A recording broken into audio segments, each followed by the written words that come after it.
name is Ashley Beaulieu. I'm going to be doing my speech on a historical person on Thomas Jefferson and his presidency. Thomas Jefferson, our third president, was inaugurated on March 4th, 1801. In my opinion, he was one of our greatest presidents.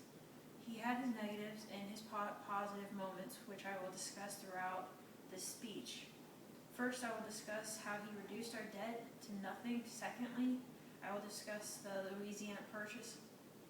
And thirdly, I will talk about the Embargo Act and the events that led to it. Our debt when Jefferson took office was $83 million, with an annual interest close to half the federal revenue. His best decision when it came to American debt was appointing Albert Gallatin of Pennsylvania to Secretary of Treasury. Gallatin developed a plan to destroy the American debt, and was part of this plan was that it would reduce taxes while the debt slowly diminished.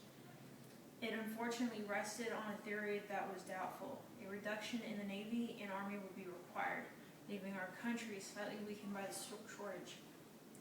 It would also require a reduction in foreign embassies, leaving contact with foreign countries more strained than they once were. Civil offices would also need to be reduced, like tax collectors, but who would want those, right? Gallatin's program was put into effect, and 7 years later the debt was down by $33 million. Unforeseen circumstances led the program to begin derailed for 34 years when the debt was retired. The Louisiana Purchase took place on April of 1803 in France. The purchase of these lands caused the United States to double in size. The land extended from the Mississippi past the Rocky Mountains. This gave Americans the control of the Mississippi River, which was needed for the American trade. Although Jefferson was laughed at by Federalists for this purchase, he still maintained that the nation's destiny was firmly oriented westward. The land was looked at as a treacherous terrain.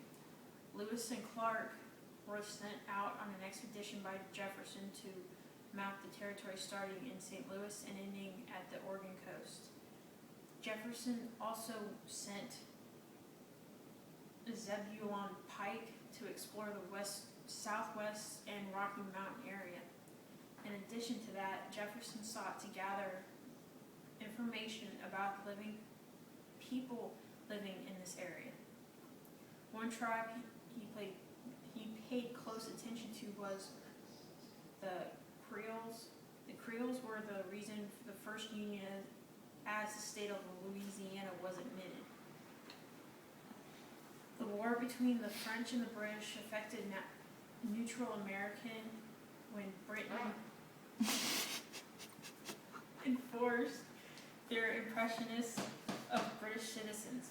British ships would take American vessels, forcing their men into the British navies, saying they were British subjects who had deserted. Later, the Leopard, a British ship, attacked the Chesapeake, an American frigate that was a defenseless ship.